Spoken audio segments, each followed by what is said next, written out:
Shalom bagi kita semuanya. Firman Tuhan untuk kita hari ini dari 2 Timotius pasal 3. Keadaan manusia pada akhir zaman. Ketahuilah bahwa pada hari-hari terakhir akan datang masa yang sukar. Manusia akan mencintai dirinya sendiri dan menjadi hamba uang. Mereka akan membual dan menyombongkan diri. Mereka akan menjadi pemitnah.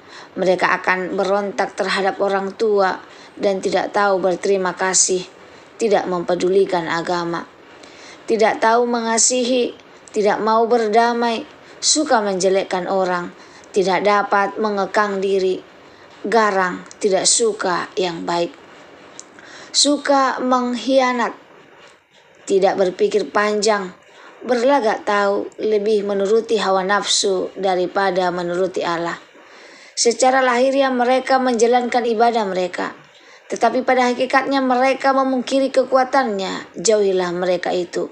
Sebab di antara mereka terdapat orang-orang yang menyelundup ke rumah orang lain dan menjerat perempuan-perempuan lemah yang syarat dengan dosa dan dikuasai oleh berbagai-bagai nafsu, yang walaupun selalu ingin dihajar namun tidak pernah dapat mengenal kebenaran.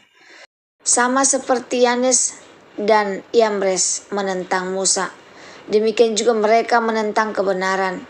Akal mereka bobrok dan iman mereka tidak tahan uji.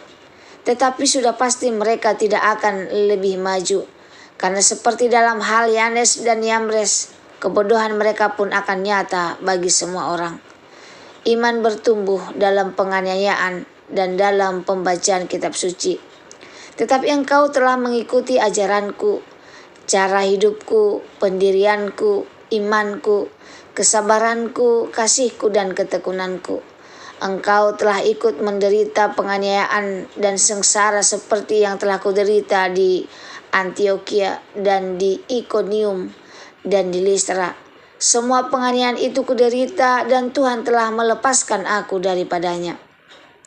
Memang setiap orang yang mau hidup beribadah di dalam Kristus Yesus akan menderita aniaya. Sedangkan orang jahat dan penipu akan bertambah jahat. Mereka menyesatkan dan disesatkan. Tetapi hendaklah engkau tetap berpegang pada kebenaran yang telah engkau terima dan engkau yakini, dengan selalu mengingat orang yang telah mengajarkannya kepadamu.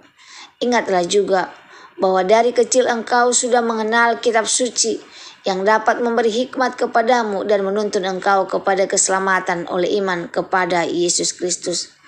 Segala tulisan yang diilhamkan Allah memang bermanfaat untuk mengajar, untuk menyatakan kesalahan, untuk memperbaiki kelakuan, dan untuk mendidik orang dalam kebenaran. Dengan demikian tiap-tiap manusia kepunyaan Allah diperlengkapi untuk setiap perbuatan baik. Supaya manusia diperlengkapi untuk setiap perbuatan baik. Di tengah zaman yang gelap, firman Allah terang. Di tengah kebingungan moral, firman adalah kompas. Di tengah pengajaran sesat, firman adalah standar kebenaran. Aplikasi firman Tuhan untuk kita hari ini. Jangan terkejut dengan kondisi dunia, Alkitab sudah menubuatkannya. Jangan ikut arus zaman, kita dipanggil untuk berbeda. Bangun kehidupan yang berakar pada firman. Siap menderita demi kebenaran. Tuhan menyertai. Jika dunia semakin egois, jadilah orang yang mengasihi. Jika dunia semakin materialistis, jadilah orang yang setia kepada Tuhan. Jika dunia makin gelap, jadilah terang. Zaman boleh berubah, moral bisa runtuh, manusia boleh semakin egois, tetapi firman Tuhan tetap sama, dan orang yang berpegang pada firman tidak akan goyah. Seperti pesan Paulus kepada Timotius, hari ini Tuhan berkata kepada kita, tetaplah berpegang pada kebenaran. Semoga firman Tuhan hari ini menjadi berkat bagi kita. Terima kasih, Tuhan Yesus memberkati. Shalom.